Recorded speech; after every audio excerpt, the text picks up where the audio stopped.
And I am here. Welcome to class tonight on this really wet and rainy day.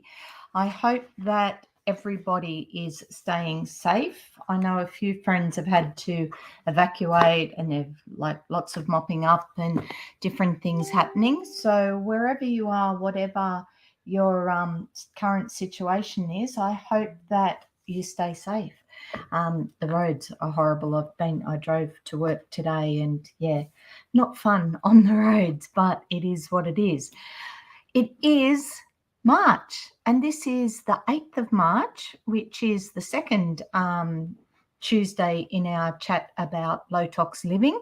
It's also International Women's Day. So I just want to say happy International Women's Day and much respect to all the women that are out there making a difference. And you know what? That difference could just be within your household, like doing something, inspiring your children, inspiring your husband, your family, your partners, being thankful for your mum, being all those things. Or it could be changing the world, because we know a few that are out there that are doing that as well. So I acknowledge and respect all those things, that what that International Women's Day is about. And there's been lots and lots of stuff today about the break the bias. So you've probably seen lots of photos like this, and there's been lots of posts about strong women and just why we need to break the bias. So there's been some really interesting reading happening today. So that's not what we're here for. I just wanted to acknowledge that and thought we would get started with a few ideas again about why low tox is important. Okay, now there's a few reasons.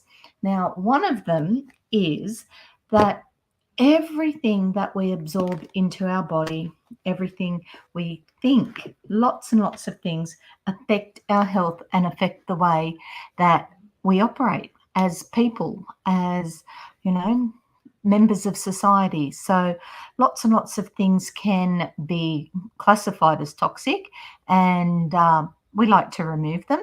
So some of them are a bit obvious and we walk away, or we remove those type of toxic things from our situation when we can. But a lot of us don't actually think about so much what's in all the everyday stuff that we use.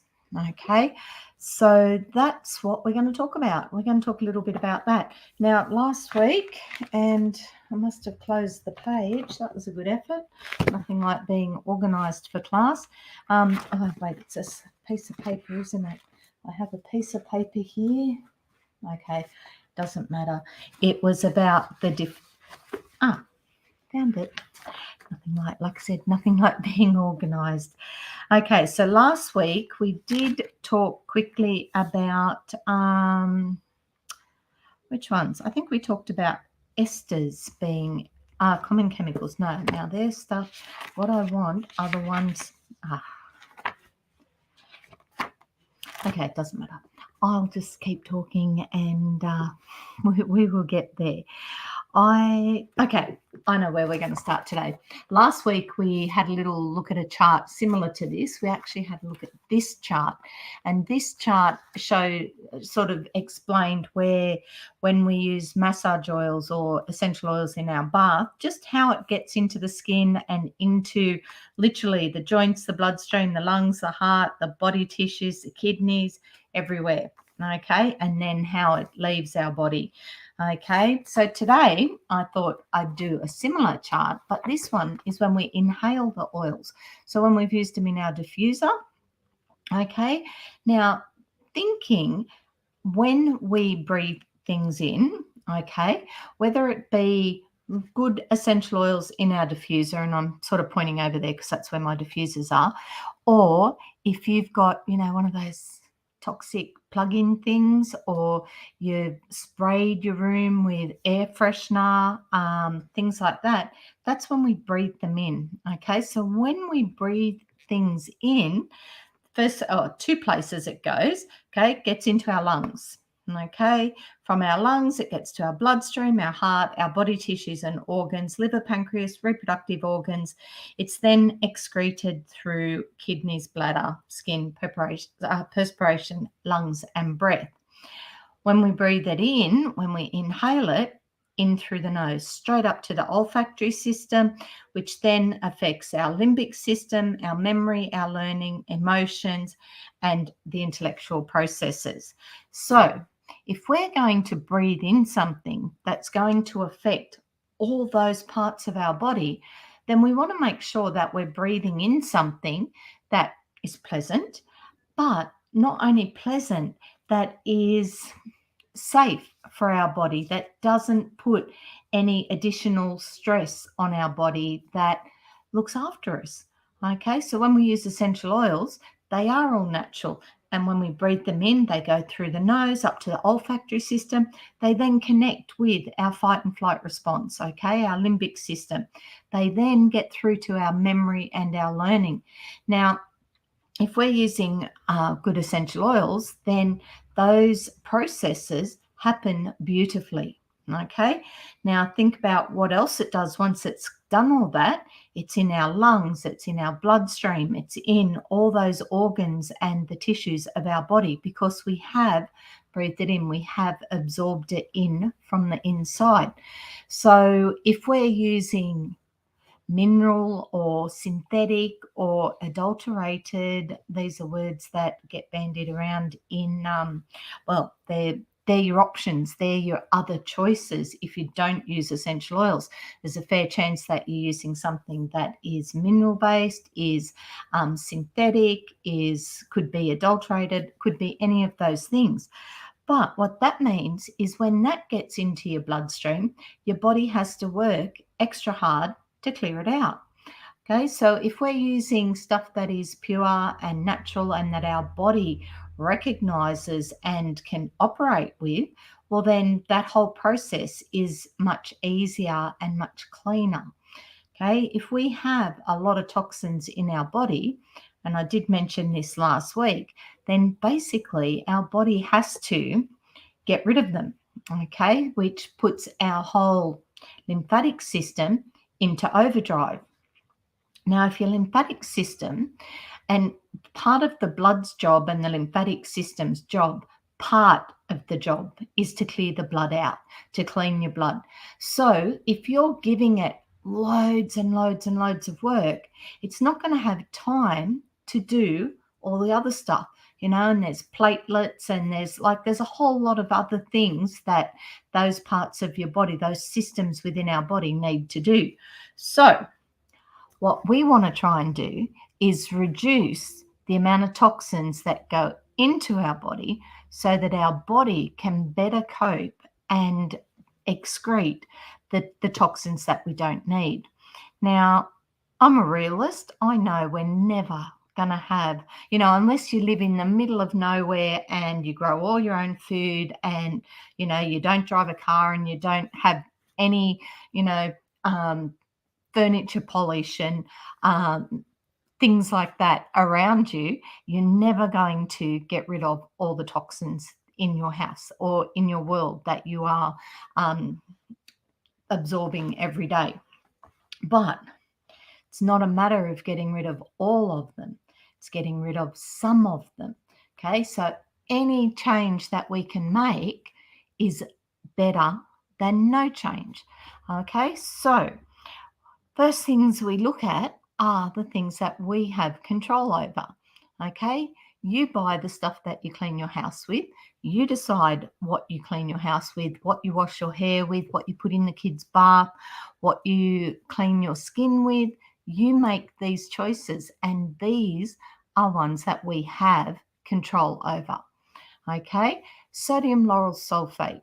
Now, that's an ingredient that I learnt about a long, long time ago. Its sole purpose is to create bubbles. That's what it does. It doesn't clean your hair any better. It doesn't make your body any better when it's in your bubble bath. Its whole job is to foam, is to create bubbles. Okay, now it has been shown to be quite a toxic substance. Okay, if you Google it, gotta love Google, it does its job. If you Google sodium lauryl sulfate or SLS and just read some of the toxology reports and things on it, you will be blown away. Now, it is in many bubble baths. It is in your shampoo. Literally anything that suds has sodium lauryl sulfate in it. Okay. For me, like I like a bubble bath, but you know what? If the bubbles disappear a little bit quicker because I'm using a natural bubble bath as opposed to one that's got sodium lauryl sulfate in it, I'll survive. Okay. I will survive without all the bubbles. Okay. Where was that one? Sorry, it's been a big day. Where was I going with that one? Sodium lauryl sulfate. So we do want to try and get rid of the sodium lauryl sulfate. So, you know, how important is it? Oh, now I remember where it was going. How important is it to have those bubbles in our products? Okay, shampoo. It's in shampoo. Now, there is a well-known, and I won't name the brand, but there is a well-known brand of baby products, for example, that has sodium lauryl sulfate in it and some other horrible nasties. Now, this brand is one that, you know, if people are having a baby shower, I'm going to guarantee they're going to get a bucket full of this particular brand. Okay, when you are at the hospital and giving birth, these are the products that are at the hospital. So, you know, your brain sort of goes, well, they use them at the hospital, they must be good. That's what I'll use when I get home. Now, my understanding is that they're at the hospital because they're donated to the hospital. Okay, so when you make your choices about which products you want to use on your babies and on yourselves, then look for products that are less toxic, that have less sodium lauryl sulfate or none, preferably.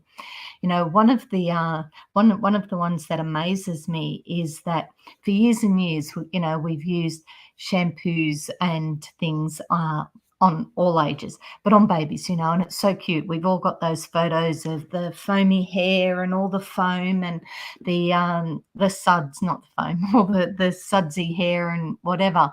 But then, you know, people started to complain that, you know, it dripped down and babies' eyes hurt and things like that, and that the soap was hurting their eyes. So then they started to put a chemical into the shampoo that stopped the suds from hurting their eyes. Okay, which is just really another chemical that is loaded into the shampoo. Okay, so there's different things to look at when you are looking at the different things. Now, saying that, all essential oils are chemical compounds. Okay, they are natural chemical compounds, and yes, they can be adulterated. Yes, they can be made synthetic or synthesized so that people can see them, or not see them, but so that people can change slightly the substance in a bottle by adulterating it. Now, I choose to use doTERRA, and from what I've seen, doTERRA are 100% pure. They have so many testing processes in place, and on top of the testing processes, they're actually quite transparent with the testing. So if you go to a website called Source to You, and I'll write it here, sourcetoyou.com. Okay, if you go to that website, what you will find is a whole pile of information about the testing of the bottles. And on each bottle, you can see a little number there. That's the batch number. And if you type in that batch number into that Source to You website, you'll actually find out a whole pile of information about that oil and the testing and where it came from and all the different bits about it. So it is a great website to go to and have a look at. Now, this week, let's see, which one will we talk about? Ooh, I like this one. We might talk about a chemical called a sesquiterpene. Okay, so a sesquiterpene is, like I said, it's a naturally occurring chemical that you will find in some essential oils. Now, if you have an essential oil that has sesquiterpenes in it, what you will find is that it'll have some anti-inflammatory properties, reputed to be best as vein tonics, especially for those in the legs. So there you go. You will find sesquiterpenes in German chamomile, in myrrh, in black pepper, and in ginger. Okay, so a sesquiterpene, whilst it is a big long word and quite an interesting looking one, it is a naturally occurring chemical substance in your essential oils. Okay, now when we're looking at our essential oils, and I'm just trying to quickly find one on that list that doubles up there, because I okay, that's all right. This particular list doesn't have a whole lot of information in it, but it just gives you a very quick intro to some of the chemicals.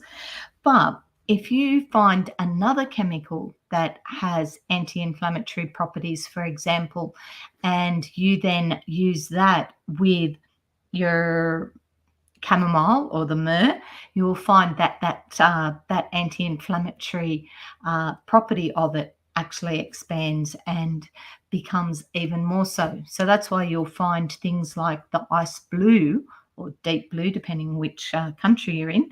When you use oils like that, they've actually got a mixture of oils in it. And that's because all of those oils that are in it have the different chemicals that are shown to be anti-inflammatory or muscle relaxant, or that can get in and help with the pain aspect. Yeah, that's all I wanted to say on that one. Sorry, I've been a bit thrown off. I've got a couple of odd messages showing up on the screen again. These are coming through the YouTube one. So, yeah, we've got some interesting ones, but that's okay. We'll just take those down. This is the website that I said to have a look at. If you go to source2u.com, you will find a lot of great information about the particular bottles.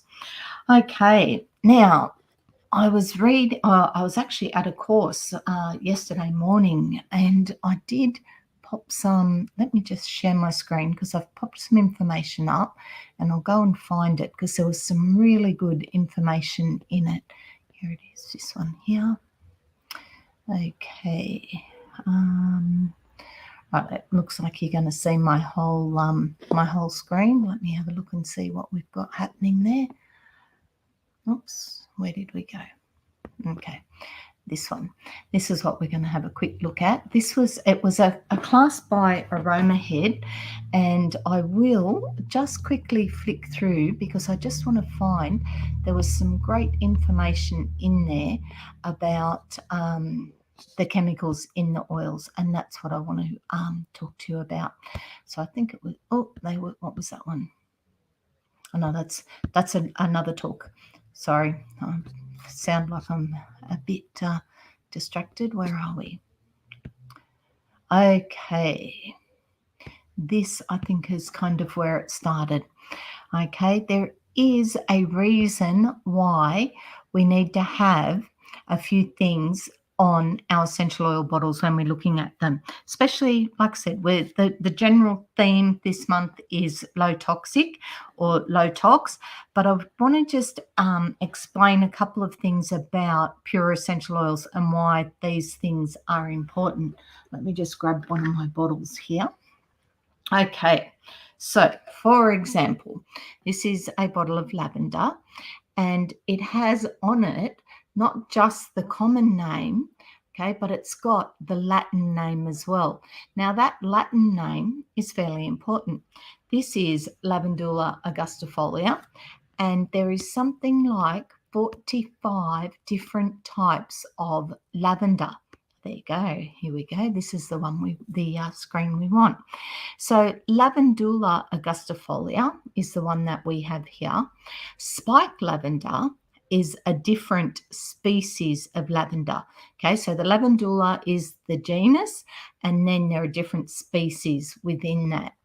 Now, when they test them, and this is one of the major tests, so the gas chromatogram and the gas mass spectrometry, they're the two. Now, they're the ones that measure those chemicals that we talked about in each of the essential oils.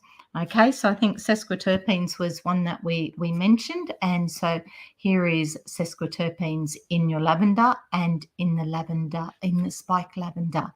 Now, there are different sesquiterpenes, ketones, oxides. They are like the heading, and then there's a whole pile of different chemicals that come under that.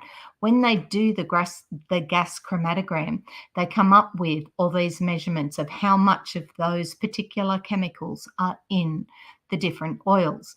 Now, with that, that's how they know a couple of things. That's how they know that this oil has, so sesquiterpenes, we know, has some anti-inflammatory properties. So your lavender, either one, is going to have some anti-inflammatory properties. Okay, so that's why when they measure each oil, they find there is like a standard of what's going to be used for aromatherapy grade, but not just what's aromatherapy grade, what those particular oils will do. Okay, so there's a few different, there's definitely some differences between lavender and spike lavender. Now, traditionally, we use lavender for calming.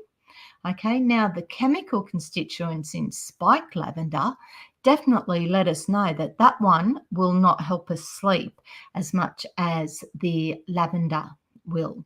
Okay, the spike lavender is probably a little bit more anti-inflammatory. You can see it's got the camphor in there, so it's got the different things that get right into the muscles and help relax it, but it doesn't, it's more of a, not uplifting, but it's, the opposite of calming. It's not going to help you sleep as much. Okay, there's just a little bit of there. Here is what the difference is. Okay, so they've both got some monoterpenols in it. Okay, anti-infectious, they reduce pain and muscle. Okay, this one here you can see reduces pain, revitalizing, reduces coughing. Okay, where your lavender, immune stimulant, but won't reduce or doesn't reduce the coughing the same way that the spike lavender would. And that's why you'll find when you use blends like Easy Air that it has more than one oil, because you can mix them together to get the results that you want. So you want the calming one, you want this, that's what a clinical aromatherapist does. They not play with the chemicals, but they make their blends around what the different chemical constituents of them do. Okay, now here's another massive difference between them. The Augustifolia, so the common one that you get pretty much is, well, not the common one, but the one we have and is one of the most well-known species of lavender, is very gentle without any known safety issues. So literally anyone can use this particular oil. Your spike lavender, on the other hand, is generally non-toxic and non-irritating, is or can be stimulating for some, but may be best during the daytime. Okay, but you've got to take care during pregnancy. You've got to take care on kids under 10 because of the cineol content, and you've got to be careful if you're asthmatic. Okay, so your Lavandula augustifolia, calming, balance, relaxing, awesome blend to use to include in a sleep blend. But this one, the Lavandula spike, has some different things. So probably not so good to put in a sleep blend. Okay, now again, this is one of the reasons why it's important that you use an oil that you trust. Okay, that we go use it's one of the beauties of being able to make your own things and use your oils instead of, like your plugins, things like that, because we don't know what's in them. We don't know what the chemicals are. We don't know the results of those chemicals. Where with your essential oils, all your information is there. Look at the source to you, look at the pips, look at the different information that is provided for you on our page, on doTERRA's page, on the help pages. You'll find lots and lots of information about what the different oils do. So if we need something to help us sleep, let's just stick on that same topic, and we're looking at changing things out, just one product at a time. Okay, so if you take a commercial over-the-counter tablet or medication for sleeping, or even for headaches, we might use that example. Okay, what you will find is, one, there is that 3-4 page list of side effects that come with it. Otherwise, the list of side effects. Now, that's because there is, they'll add different things to it, and then so that it doesn't make you burp, they put something else in it, and then they put something else in it. And so that list of side effects is because of all the different things that they've had to put into that compound to make it do what they want it to do. Okay, where if we do a little bit of research and we check out our oils and find ones that work for us, then you're better off. Okay, with that whole list of the commercial ones, what you'll find is it will build up in your body. If you use your Panadol like every day, you will find that after a while it's not as effective. Okay, it's not getting rid of the headache as easy as it used to. It's not doing those things, and that's because it often our body builds up a bit of an immunity to it, and because traces of it stay in your system. With your essential oils, they're amazing. Like, they'll get into your system fairly quickly, but they're super polite, and within 24 hours they're out of your system as well. So they don't leave any build-up on, kidneys, livers, whatever. You don't get that immunity to them because your body uses them and gets rid of them effectively, because there's no toxins in it. There's no stuff in it that your body kind of goes, oh, I don't know what to do with this, I'll just store it over here till later. Okay, your oils get through and your body uses them. So they are my 2 suggestions for today, things to swap out.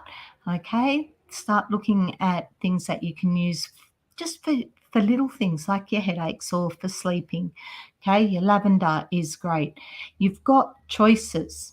Okay, now for the headaches, for example, if you've got a headache coming, but you've got a big day and you've got things to do, we already know that lavender is a nice calming one and good for a nighttime for a sleeping blend.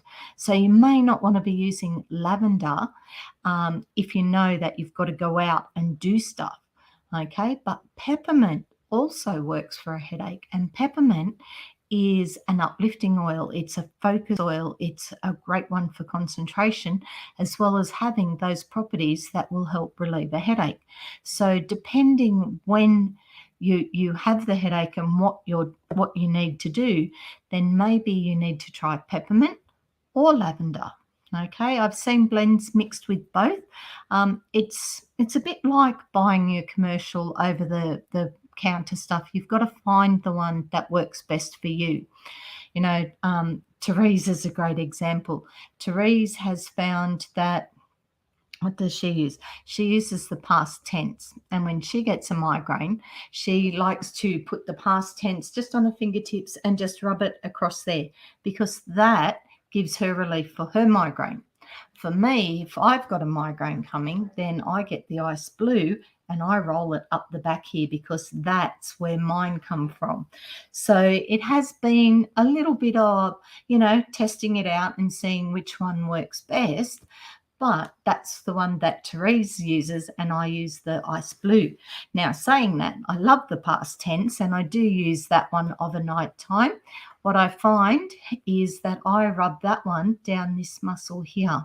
Okay, so the past tense, is over in that box behind me.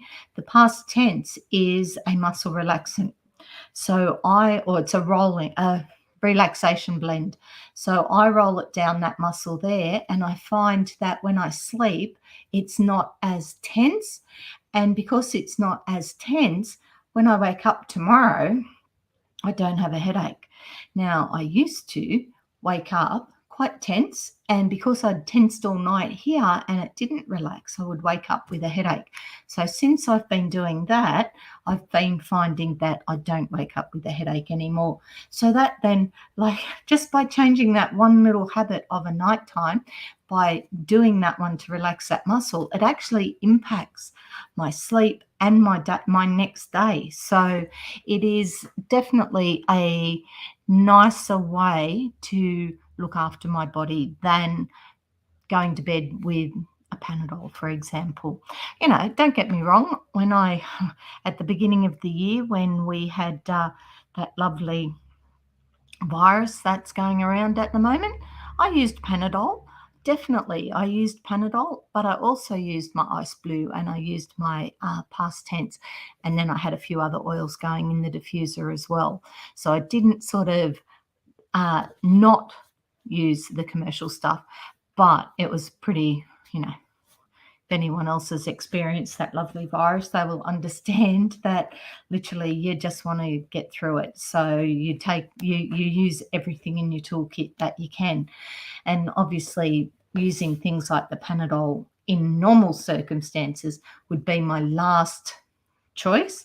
But in those circumstances, it was a complementary choice. It worked with what I was doing with the oils to help me. Now, what else have we got today? Any body washes? So back to our first thing about the sodium lauryl sulfate. Body washes, shampoos, toothpaste. I think it's in, like, you'll find sodium lauryl sulfate in lots and lots of different things. So it is a matter of then just looking at which ones, which options you can use to just not make it quite so scary for your body, to give your body a chance to I don't know, get rid of the toxins that are in your body. Because like I said, your body has to get rid of those things, and the more toxins or the more products the more chemicals and the more toxic type substances that you put into your body, the harder your body has to work to get rid of them. And we have learnt now that, when our body can't get rid of them all, it does store them. And if it stores them for too long, it's not good for us. It can be the cause of disease within our bodies.